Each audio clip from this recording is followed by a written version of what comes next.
Sveiki, šiandien noriu trumpai aptarti, ką reiškia ketvirtasis astrologinis būstas ir kokia to reikšmė, kai į jį įdedame visas planetas.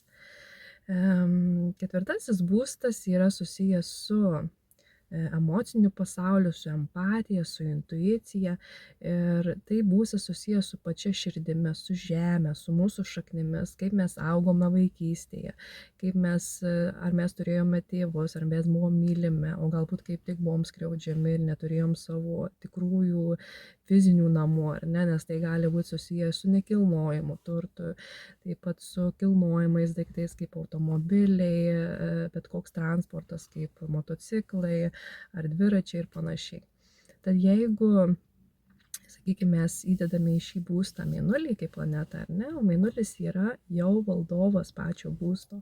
Tai reiškia, kad toks žmogus yra jautrus, empatiškas, globėjiškas, ar ne, turintis motiniškos energijos, kur galbūt pas jį ateina, sakykime, į svečius, į namus svečiai ir jis tikrai globėjiškai ištransliuoja savo energiją, tampa tikrai nuoširdus ir nori, kad žmonėms, svečiams patiktų jo namuose, kad jie jaustųsi kaip namuose. Tai yra saugumo ženklas. Tokie žmonės yra mylimi ir mylinti šeimoje, turi tikrai emocinį bagažą, emocinį supratimą apie šeimos struktūrą, apie bendravimą su namiškiais. Taip pat gali būti labai geri psichologai ir konsultantai, nes supranta emocinį visą pasaulį, moka įeiti iki šaknų, išjausti ar ne, tuo pačiu padėti ne tik sau, bet ir kitiems. Jeigu prieikime prie kitos planetos, tai yra Saulė. Saulė atvirkščiai, jinai daugiau nori žibėti. Tai yra jo valdovas, jo Saulės zodiako ženklas yra liūtas. Liūtas dažniausiai nori tame būste būti apšviestas, žibėti, būti suprastas ir priimtas. Toks žmogus dažniausiai labai anksti gali tikrai daug turėti nekilnojamo turto. Tai yra tikslas jo gyvenimą pasiekti tam tikrus resursus susijusius su namų aplinka. Taip pat gali būti labai geri nekilnojamo turto agentai, turi pakankamai žinių ir supratimo, kaip gauti nekilnojamą turtą, turi prieigą prie nekilnojamo turto ir dažnai tokie žmonės siekia saugumo, siekia paramos, siekia supratimo savo gyvenime, savo aplinkoje, savo šeimoje. Tokie žmonės yra labai atsidavę ir ištikimi, tačiau mėgstantys dominuoti ir parodyti savo valdžią namuose. Dažnai tokie žmonės nori būti lyderiai, žino, ką sako ir turi klausyti jų kiti. Na, sakykime, šeimos nariai ar ne, giminaičiai ar šiaip tokie žmonės yra labai geri lyderiai ne tik namuose, bet ir žemės srityse. Jie supranta, žino, kaip gauti tą žemę, kaip užvaldyti tą žemę. Tai kartais tokie žmonės netgi yra, sakyčiau, tokiau norintys pasiekti savo lyderiškumą visame kame. Ir jeigu kalbėkime apie kitą planetą, tai yra Marsas. Marsas atstovauja zodiako ženklą kaip Skorpionas. Ir kai mes įdedame Marsą ketvirtąjį būstą, dažniausiai toks žmogus iš dalies nesijaučia patogiai namuose, nes šita energija yra daugiau kariška, agresyvi, šiek tiek konfliktiška padėtis tokioj srityje. Iš dalies tai yra ir pliusas, nes galima pasiekti, sakykime, daugiau su statyba susijusių dalykų, su nekilnojamu turtu susijusių dalykų, nes tokie žmonės yra labai aktyvūs, siekiantys tikslo pasiekti tą nekilnojamą turtą, pasiekti tą namų sritį. Dažniausiai tokie žmonės turi savo namus tarsi kariškus, tarsi viskas turi būti tvarkoje, su sistema, su mano taisyklėmis ir tokie žmonės dažniausiai turi, sakykime, namus su aukštom kažkokiom tai tvorom, nori apgaubti save tvirtovę, gali apsaugoti savo šeimą, tai bus žmogus komforto zonoje jausis kaip karys. Tai dėl to kartais Marsas čia nesijaučia patogiai. Bet kaip sakau, jie gali labai būti geri namų ūkio taisytojai, pataisyti bet kokį gedimą namuose, įsukti lemputę, sakykime, įkalti vinį į sieną. Jie moka, jie yra ūkiški šitoje srityje.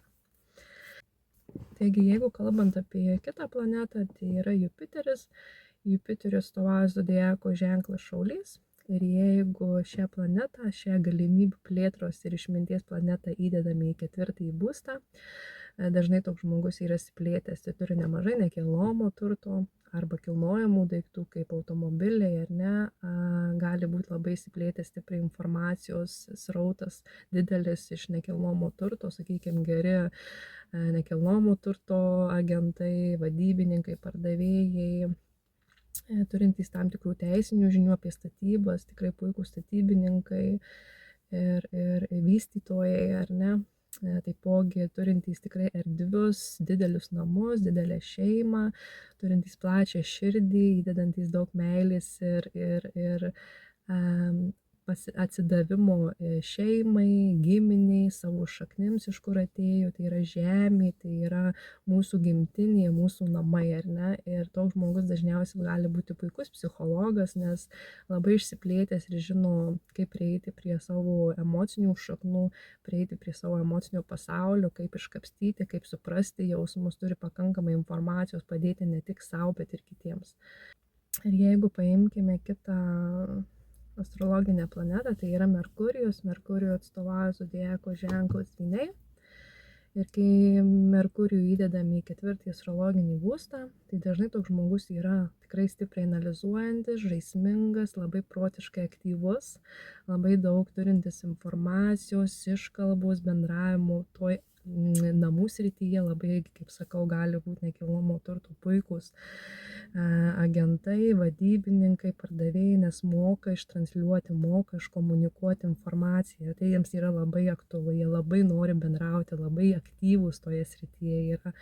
Ir jeigu, sakykime, kviečia žmonės į namus, jie nuolatos bendraus, žaismingai išreikšti savo komunikaciją, gali žaisti su namiškiai stalo žaidimus, mėgsti žaisti kažkokius tai įvairius protiškai aktyvius žaidimus. Ir jiems tai yra labai aktualu ir svarbu.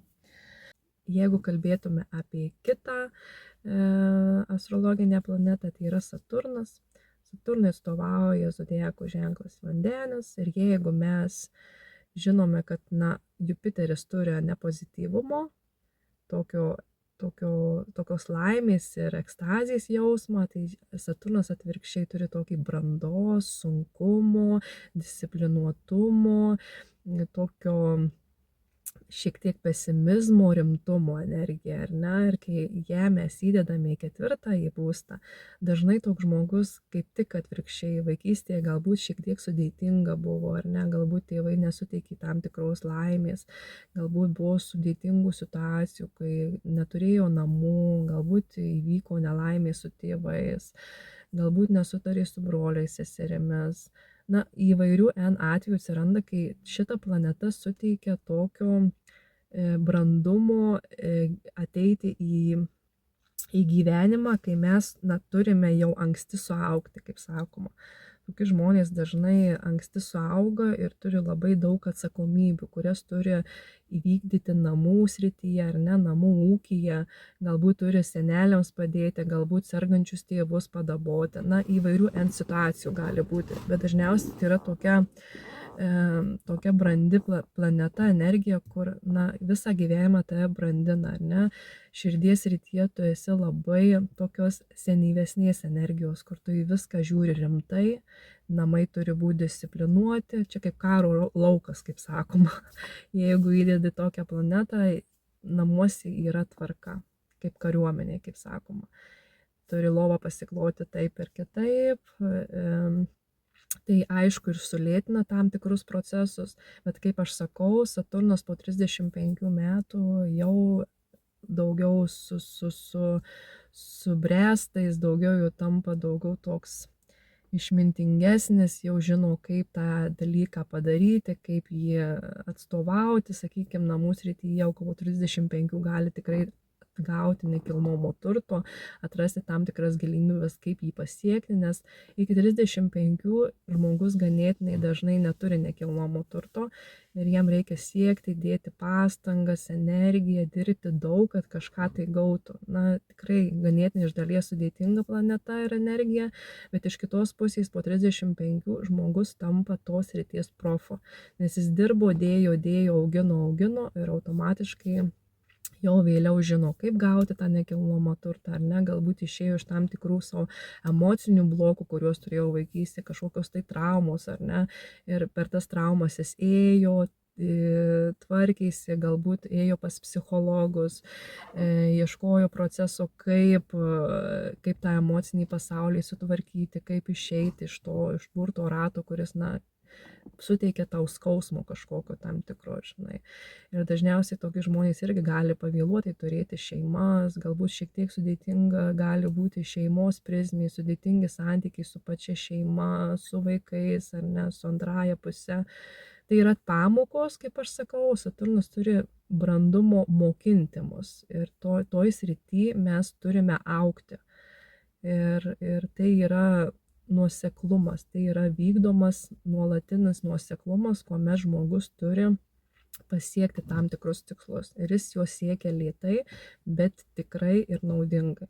Tai vėliau po 35 tikrai žmogus tampa stiprus toje srityje.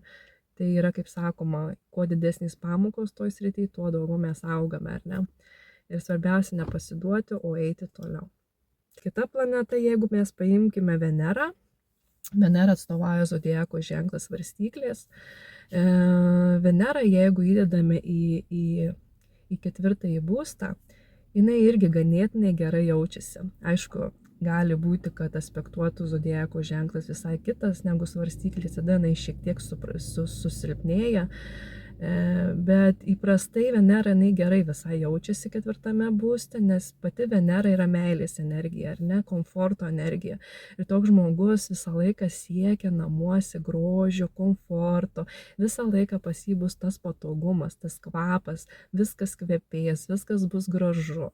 Tokie žmonės netgi gali norėti didelės prabangos namuose, ar ne, gali daiktai būti tikrai prabangus, gali būti, kad žmogus norės išsiplėsti didelių namų, tai įsigyti kažkokį nekilnojamą daiktą, kuris susijęs su komfortu, su prabanga, su grožiu, ar ne, namai gali būti tikrai erdvūs ir gražūs. Galbūt tokie žmonės net gali mėgti dėti kažką namuose, kaip kokį auksą turėti, ar ne, kažkokias tai dekoracijas, o paauksuotas, kažkokius tai daiktus, baldus ganėtinai brangius, atvežtus iš kitų šalių. Dažniausiai tokia padėtis suteikia žmogui tikrai didelį komfortą, jausis patogiai savo namuose. Ir širdyje ir emocinėme savo pasaulio toks žmogus yra jautrus. Jis yra tikrai nuoširdžiai mylintis ir apsuptas tam tikrų žmonių, kurie jį palaikys. Tai yra tikrai labai nuoširdi padėtis 4. būste, suteikianti tikrai komfortišką ir tokį malonų emocinį pasaulį, kur galbūt netgi vaikystėje žmogus, sakyčiau, turėjau tikrai mylinčius tėvus ir pagalbą, ir tai yra nuolatinė pagalba iš kažko. Taigi prieikime prie paskutinių planetų, tai yra Rahu ir Ketu ašių. Jos yra iliuzinės, kaip aš vadinu, planetos, iš dalies jų nėra, bet jos yra. Ir kai Rahu įdedame į 4. būstą, dažniausiai žmogus yra norintis dar ir dar ir dar. Tai reiškia, kad tokiam žmogui niekada neužtenka. Niekada nepasotinamas ir amžinai alkanas ir ištroškęs. Tai toks žmogus, jeigu turi namą, tai to namų dar norės, dar sieks tų namų. Jeigu turi mašiną, jeigu turi kažkokius tai vaikus, norės dar tų vaikų. Visą laiką toks žmogus niekada nebus patenkintas, visą laiką sieks, bet tai yra troškimas, tai yra noras pasiekti, tai yra reikalinga, nes tai yra mūsų variklis, jis reikalingas yra tam. Nes kitaip mes susirgtum ar kažkokią tai depresiją, mes turim kažko siekti, tai yra aktualu ir normalu šiam gyvenime. Taigi, jeigu, sakykime, kalbant dar apie Rahu 4. būste, dažniau toks žmogus eina prieš sistemą, labiau yra maištininkas ir norintis ekstravagantiškų dalykų, galbūt namo norės pasiekti tokį, kad norėčiau galbūt pasirodyti prieš kitus, galbūt norėsiu vaikų irgi pasirodyti prieš kitus, kad aš tokius turiu, ir tai yra nuolatinis noras dar kažko tai pasiekti, kas yra neįprasta mūsų ribose, mūsų gyvenime. Ir jeigu dabar kalbėtume apie Ketu ašį, kai Ketu nueina 4. būstą, ten yra atvirkštinė pozicija. ten žmogui per daug pastangų ir energijos įdėti į tą sritį nereikia. Ten žmogus turi pakankamą informacijos kiekį, pakankamą žinių kiekį, kažką tai gauti iš namų srities. Ten yra išmintingas, ten yra dosnus ir dvasingas žmogus, dėl to, kad Keto planeta yra dvasios planeta, tai yra atsineštas potencialas, į kurį per daug gilintis nereikia. Tu tiesiog ten žinai, turi potencialą ir iš dalies tau net neįdomu ten. Tu neturi kažkokio tai augimo potencialo. O Rahu atvirkščiai nori eiti ten dar ir dar ir dar. Tai jam atrodo nuolatinis troškimas, alkanumas pasiekti kažką. Tai tiek šiandien. Ačiū, kad žiūrėjote. Ir jeigu buvo įdomu, tai susitikime kitose video. Iki.